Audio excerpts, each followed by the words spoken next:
नमस्कार, आकाशवाणी से प्रस्तुत है समाचार संध्या।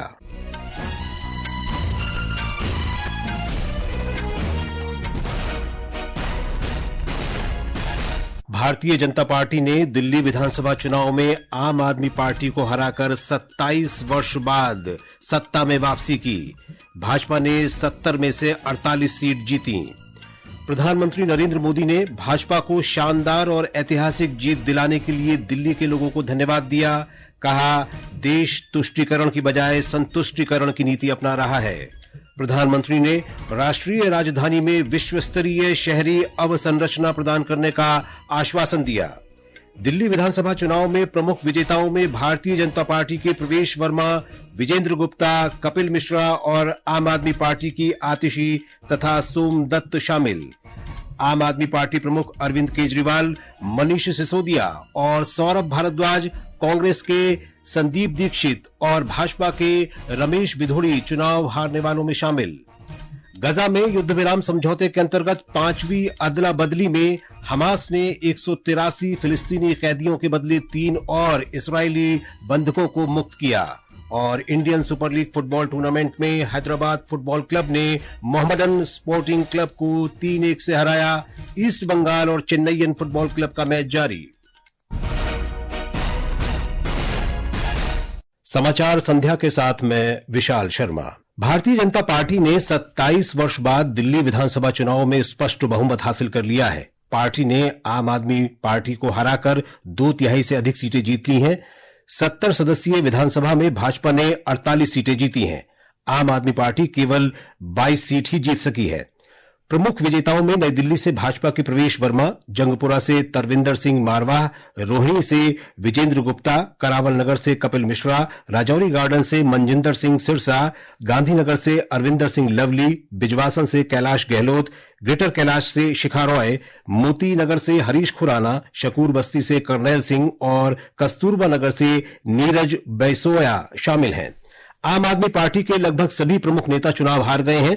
इसमें पूर्व मुख्यमंत्री अरविंद केजरीवाल, पूर्व उप मुख्यमंत्री मनीष सिसोदिया, सत्येंद्र जैन, सोमनाथ भारती, सौरभ भारद्वाज और दुर्गेश पाठक शामिल हैं। पार्टी के विजेता उम्मीदवारों में कालकाजी से मुख्यमंत्री आतिशी, सदर बाजार से सोमदत्त, बाबरपुर से गोपाल राय, दिल्ली कैंट से वीरेंद्र सिंह कादियान, तिलक नगर सीट से जरनैल सिंह, बल्ली मारान से इमरान हुसैन और तुगलकाबाद से सही राम शामिल हैं। कांग्रेस लगातार तीसरी बार दिल्ली में जीत का खाता नहीं खोल पाई। कांग्रेस के संदीप दीक्षित, भाजपा के रमेश बिधोड़ी और राजकुमार आनंद को भी हार का सामना करना पड़ा है। प्रधानमंत्री नरेंद्र मोदी ने कहा है कि दिल्ली को अब विश्व स्तरीय शहरी अवसंरचना प्रदान की जाएगी। श्री मोदी ने नई दिल्ली में आज पार्टी मुख्यालय में भारतीय जनता पार्टी कार्यकर्ताओं को संबोधित करते हुए कहा कि राष्ट्रीय जनतांत्रिक गठबंधन एनडीए का अर्थ सुशासन और विकास है। उन्होंने कहा कि 21वीं सदी में जन्मे युवा अब पहली बार दिल्ली में भाजपा का सुशासन देखेंगे।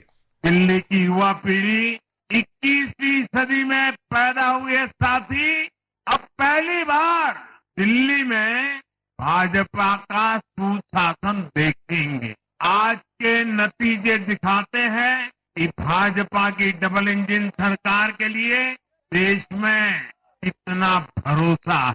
प्रधानमंत्री ने कहा कि दिल्ली केवल एक शहर नहीं है बल्कि लघु भारत है जो एक भारत श्रेष्ठ भारत की परिकल्पना के अनुरूप है। उन्होंने कहा कि विकास के साथ साथ यमुना नदी को दिल्ली की पहचान बनाया जाएगा। श्री मोदी ने समाज के प्रत्येक वर्ग के बड़ी संख्या में भाजपा को वोट देने पर संतोष व्यक्त किया। उन्होंने कहा कि देश तुष्टीकरण की बजाय संतुष्टीकरण की नीति अपना रहा है। आज दिल्ली की जनता ने साफ कर दिया है कि दिल्ली की असली मालिक सिर्फ और सिर्फ दिल्ली की जनता है। अयोध्या के मिल्कीपुर में भी भाजपा को शानदार जीत मिली है।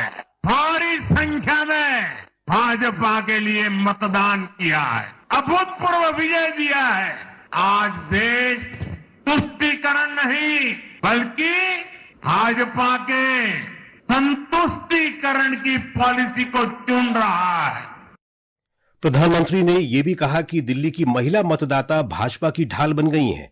उन्होंने संकल्प लिया कि नारी शक्ति से किया गया प्रत्येक वादा पूरा किया जाएगा। आम आदमी पार्टी पर निशाना साधते हुए प्रधानमंत्री ने दावा किया कि भ्रष्टाचार विरोधी पार्टी भ्रष्ट निकली। श्री मोदी ने भारतीय जनता पार्टी पर भरोसा जताने के लिए दिल्ली वासियों का आभार व्यक्त किया। दिल्ली ने दिल खोलकर हमें प्यार दिया और मैं दिल्ली वासियों को फिर से एक बार विश्वास दिलाता हूँ, आपके इस प्यार को सवा गुना करके विकास के रूप में हम लौटाएंगे। दिल्ली के लोगों का ये प्यार, ये विश्वास हम सभी पर एक कर्ज है। इसे अब दिल्ली की डबल इंजन सरकार दिल्ली का तेजी से विकास करके चुकाएगी। पार्टी कार्यकर्ताओं को संबोधित करते हुए भाजपा अध्यक्ष जेपी नड्डा ने कहा कि श्री मोदी ने देश की राजनीति को बदल दिया है। मैं पार्टी की ओर से दिल्ली की जनता को बहुत बहुत आभार प्रकट करता हूं। ये नतीजे स्पष्ट संदेश देते हैं कि दिल्ली के दिल में मोदी बसता है। गृह मंत्री अमित शाह ने कहा है कि दिल्ली वासियों ने दिखा दिया कि जनता को झूठे वादों से गुमराह नहीं किया जा सकता। रक्षा मंत्री राजनाथ सिंह ने कहा कि चुनावों में भाजपा की जीत प्रधानमंत्री नरेंद्र मोदी के नेतृत्व में भरोसे की जीत है। दिल्ली प्रदेश भारतीय जनता पार्टी अध्यक्ष वीरेंद्र सचदेवा ने कहा है कि चुनाव में पार्टी की जीत प्रधानमंत्री नरेंद्र मोदी के नेतृत्व, विकास और विश्वास की जीत है। बदलाव का अगर कोई नाम है तो श्रीमान नरेंद्र मोदी है, क्योंकि दिल्ली की जनता ने विकास का हाथ थामा है, मोदी जी का हाथ थामा है। और दिल्ली की जनता ने बताया है कि दिल्ली को विकसित भारत की विकसित राजधानी बनाना है तो मोदी के साथ चलना है। इसलिए इस जीत का अगर कोई श्रेय जाता है तो हमारे कार्यकर्ताओं के साथ माननीय प्रधानमंत्री जी को जाता है। भाजपा सांसद बांसुरी स्वराज ने भी पार्टी की जीत पर दिल्ली वासियों का आभार व्यक्त करते हुए कहा कि जनता ने प्रधानमंत्री मोदी की गारंटी पर विश्वास व्यक्त किया है। दिल्ली के देवतुल्य मतदाता का बहुत बहुत आभार और अभिनंदन। आदरणीय प्रधानमंत्री श्री नरेंद्र मोदी जी की विकास की नीतियों पर, और उन्होंने जो कहा था कि दिल्ली के विकास के लिए मैं अपने आप को खपा दूंगा, ये मोदी की गारंटी पर जनता ने अगाध विश्वास दिखाया। दिल्ली के भाजपा सांसद मनोज तिवारी ने विधानसभा चुनाव में पार्टी की प्रचंड जीत पर प्रसन्नता व्यक्त की। इतनी खुशी है उसके आगे शब्द कम पड़ रहे हैं। दिल्ली की जनता ने जो प्यार आशीर्वाद दिया है मोदी की गारंटी को, वो कमाल है, उसको बारंबार प्रणाम है। दिल्ली की जनता ने विश्वास किया है मोदी जी की गारंटी पर, नरेंद्र मोदी जी के डबल इंजन पर, और हम दिल्ली को वैसे सजा करके देंगे। अब इसके लिए आगे बढ़े। आम आदमी पार्टी संयोजक अरविंद केजरीवाल ने दिल्ली विधानसभा चुनाव में अपनी हार स्वीकार कर ली है। उन्होंने भारतीय जनता पार्टी को जीत पर शुभकामनाएं दी। जनता का जो भी निर्णय है उसे हम पूरी विनम्रता के साथ स्वीकार करते हैं। जनता का निर्णय सर माथे पर। मैं भारतीय जनता पार्टी को इस जीत के लिए बहुत बहुत बधाई देता हूं और उम्मीद करता हूं कि जिस आशा के साथ लोगों ने उनको बहुमत दिया है वो उन सभी उम्मीदों और आशाओं पे पूरा उतरेंगे। विधानसभा चुनाव के नतीजों पर कांग्रेस के वरिष्ठ नेता राहुल गांधी ने कहा कि दिल्ली का जनादेश पार्टी विनम्रता से स्वीकार करती है। सोशल मीडिया पोस्ट पर उन्होंने सभी कांग्रेस कार्यकर्ताओं और मतदाताओं के समर्थन के लिए आभार व्यक्त किया। दिल्ली विधानसभा चुनाव के परिणाम और आगे की गतिविधियों पर चर्चा के लिए इस समय हमारे संवाददाता भूपेंद्र मौजूद हैं फोन लाइन पर। भूपेंद्र, सभी परिणाम अब आ गए हैं, भाजपा को स्पष्ट बहुमत मिल चुका है। अब ऐसे में पार्टी के भीतर मुख्यमंत्री पद को लेकर, संभावित उम्मीदवार को लेकर मुख्यमंत्री पद के किन नामों पर सबसे चर्चा चल रही है, या कौन से नाम मुख्यमंत्री पद की दौड़ में सबसे आगे हैं? जी, भाजपा ने दिल्ली विधानसभा चुनाव में जीत का परचम लहरा दिया है और इसके साथ ही पार्टी का लगभग 27 साल का सियासी वनवास आज समाप्त हो गया और पार्टी ने जबरदस्त प्रदर्शन करते हुए 48 सीटों पर जीत दर्ज की है, जो कि पिछली बार के मुकाबले 40 सीटें ज्यादा हैं। और वही लगातार 3 बार से सरकार पर काबिज रही आम आदमी पार्टी के लिए ये नतीजे बेहद ही निराशाजनक रहे हैं। पिछली बार 62 सीटें जीतने वाली आम आदमी पार्टी इस बार सिर्फ 22 सीटों पर सिमट कर रह गई है और पिछली बार के मुकाबले अगर देखा जाए तो पार्टी को लगभग 40 सीटों का नुकसान हुआ है। और आम आदमी पार्टी के शीर्ष नेता अरविंद केजरीवाल नई दिल्ली से और मनीष सिसोदिया जंगपुरा से चुनाव हार गए हैं। वहीं कांग्रेस ने एक बार फिर से निराशाजनक प्रदर्शन किया है और वो लगातार तीसरी बार दिल्ली विधानसभा चुनाव में खाता खोल पाने में नाकामयाब रही है। अब जैसा कि आपने कहा कि दिल्ली में मुख्यमंत्री का सबकी निगाहें ये हैं कि दिल्ली का अगला मुख्यमंत्री कौन होगा। इसके लिए जो है बीजेपी के आला कमान नेताओं की जो है अभी बैठक जारी है भाजपा मुख्यालय में और उसमें तय होगा कि दिल्ली का जो मुख्यमंत्री है वो किसे बनाया जाता है। जी, धन्यवाद भूपेंद्र इस जानकारी के लिए। उत्तर प्रदेश में मिल्कीपुर सीट पर हुए विधानसभा उपचुनाव में भारतीय जनता पार्टी के चंद्रभानु पासवान जीत गए हैं। उन्होंने समाजवादी पार्टी के अजीत प्रसाद को 61,710 वोट से पराजित किया। उत्तर प्रदेश के मुख्यमंत्री योगी आदित्यनाथ ने कहा है कि दिल्ली विधानसभा चुनाव और उत्तर प्रदेश के अयोध्या जिले में मिल्कीपुर विधानसभा उपचुनाव के परिणामों से साफ संकेत है कि लोगों ने झूठ और लूट की राजनीति ठुकरा दी है। ये समाचार आकाशवाणी से प्रसारित किए जा रहे हैं। ताजा समाचार जानने के लिए आप हमारे social media handle x@AIR News Hindi को फॉलो कर सकते हैं।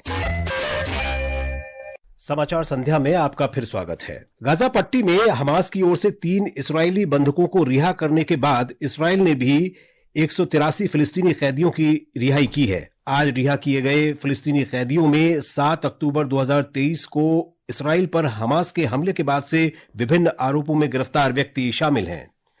प्रधानमंत्री नरेंद्र मोदी सोमवार को फ्रांस और अमेरिका की यात्रा पर रवाना होंगे।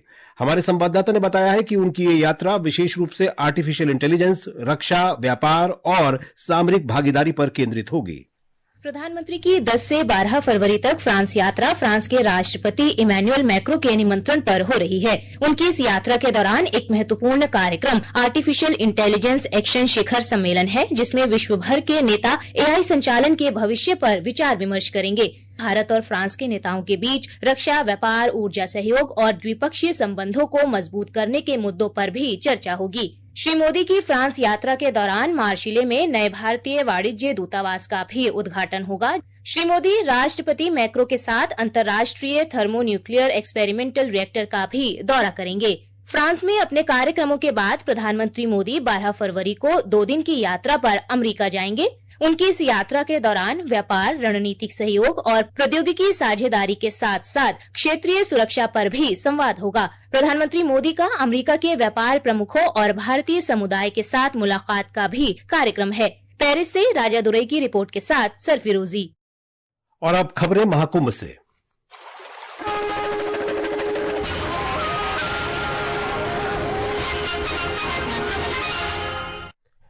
प्रयागराज के संगम में खेल और संस्कृति के उत्सव खेल महाकुंभ का आयोजन किया जा रहा है। हमारे संवाददाता ने बताया है कि 6 फरवरी से शुरू हुए इस खेल महाकुंभ में 28 राज्यों और 8 केंद्र शासित प्रदेशों के एथलीट भाग ले रहे हैं।